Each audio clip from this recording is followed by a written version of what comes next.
Сәлем құрметті оқырман, мен сіздерге Шерхан Мұртазаның «Жұлдыз көпір, жол көпір» атты шығармасынан үзінді ұсынамын.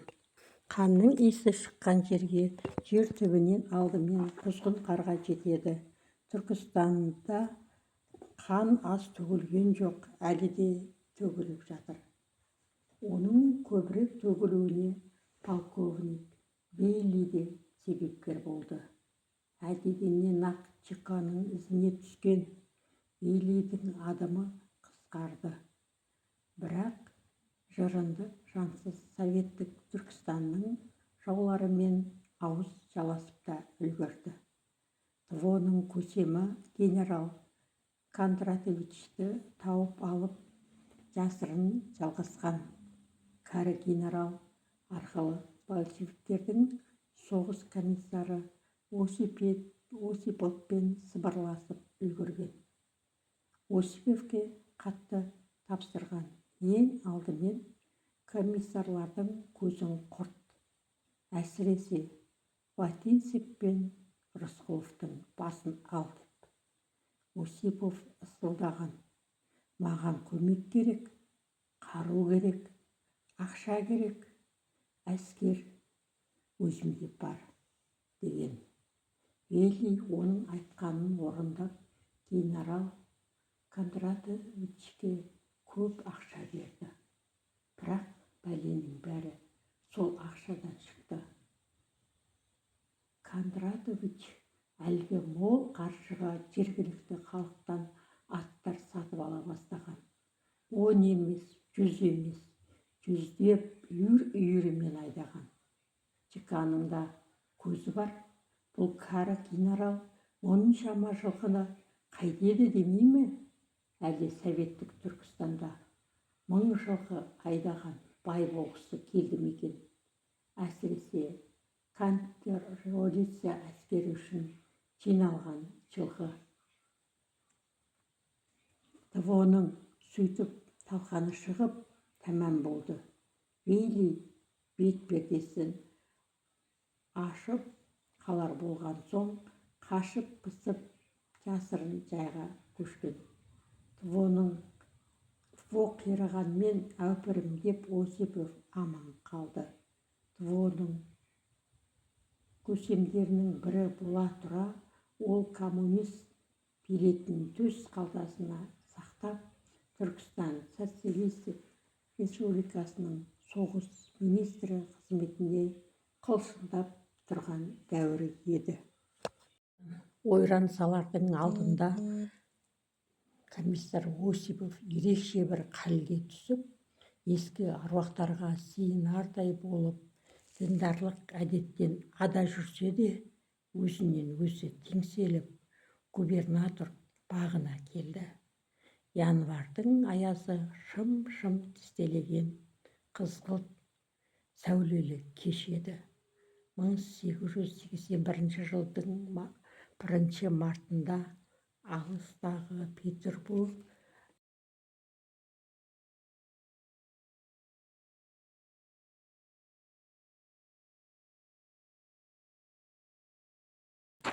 1865 жылдан бері Түркістан тағынан түспей келе жатқан, Түркістанның патшасы атанған губернатор сол жатқаннан тұра алмады. Патшаның өлімінен кейін сірә бұл дүниеде баяндық жоқ, енді өмір сүрудің не мағына бар деп біржолата түңілген болуы керек. Өлерінің алдында өсиет қалдырды: мені осында, яғни Ташкентте жерлеңдер. Бұл жер нағыз орыстың жері екенін, әрбір орыс бұл жерді жастануға арланбайтынын білсін жұрттың бәрі, деп кетті. Өле жатса да отаршылдық мінезден арыла алмай, Түркістан жерін шеңгелдей құлады. Фон Кауфман сонда осы бақтың ішіне әкеліп жерледі. Көрге түсердің алдында епископ Бальзактар оқыды. Тіпті бір имам мұсылманша құран оқып зарлады. Құранды орыстың құдайы қабыл ала ма, жоқ па, кім білсін. Бірақ мұсылман дінін қошқардың мүйіздері сырқырағандай сәлделерін ұстап, көздерін жұмып қатты теңселді. Кейіннен Ташкентте Спасско-Преображенский соборы салынып біткен соң фон Кауфманның денесін қазып алып собордың іргесіне қойды. Ал бұрынғы моланың орнына ескерткіш тұрғызылды. Комиссар Осипов Ташкентке сирек келетін, шырт-шырт аязға қарамастан сол ескерткіштің жанында орындыққа шалғалай түсіп көп отырды. Не болды? Әлде ескі генерал-губернаторлардың аруағына сиынды ма? Әлде өзін болашақ генерал-губернатордың рөлінде көріп, көз алдына нелер бір ғажайып елестеді ме екен? Осипов Түркістанды билеген генерал-губернаторды тізбектеп көз алдынан өткізді. Фон Кауфманнан кейін әйгілі Михаил Григорьевич Черняев болды. Бұл Түркістанды жаулап алушы атақты генерал болатын. Бірақ Черняев бұрынғы Черняев емес еді.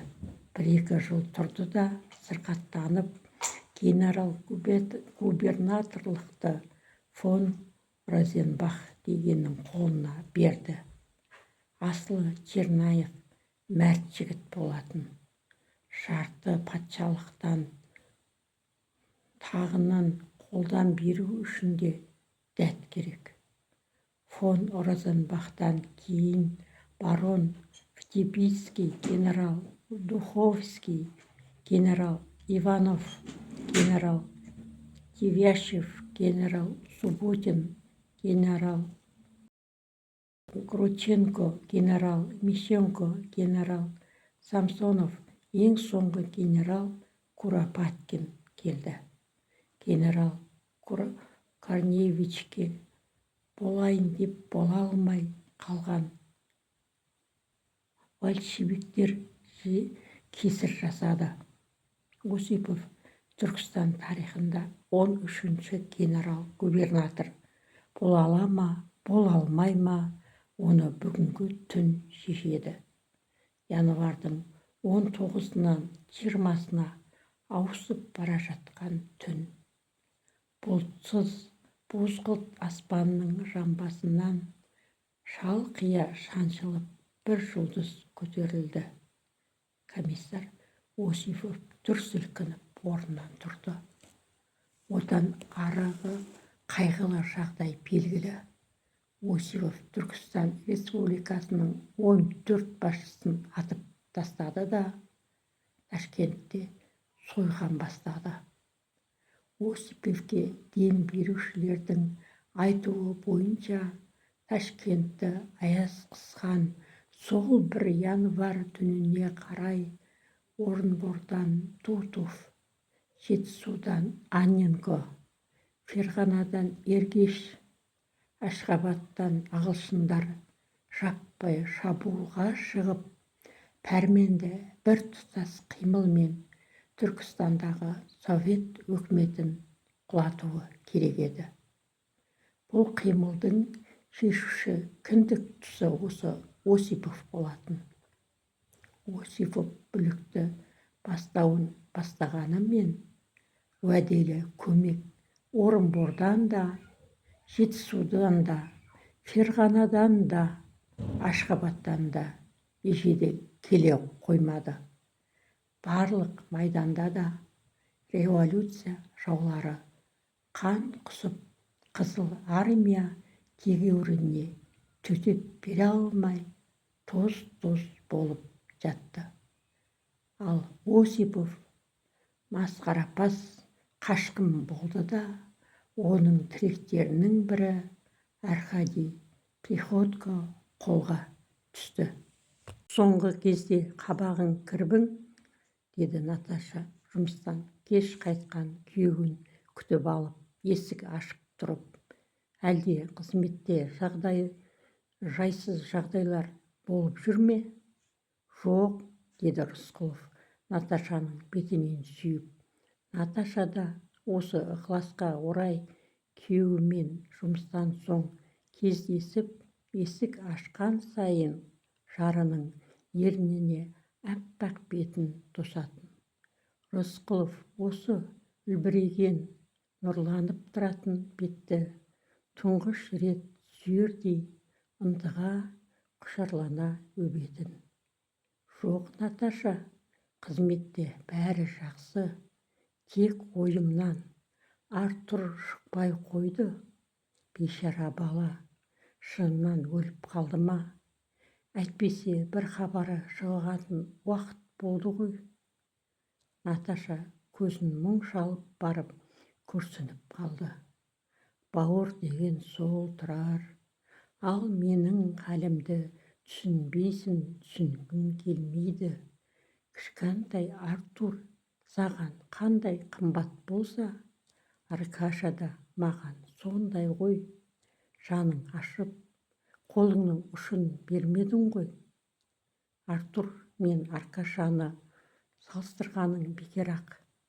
Егер Аркашаның орнында Артур болса, оны трибунал сотына мен өзім талап етер едім, деді Рысқұлов Наташаны шашынан сипамақшы еді. Наташа басын жай ғана бұрып әкетті. Құрметті оқырман, осы оқиғаның жалғасын тыңдағыңыз келсе, менің арнама тіркеліп, лүпіл басып, пікір жазып, қолдап кетулеріңізді сұранамын. Тыңдағандарыңыз үшін көп рахмет.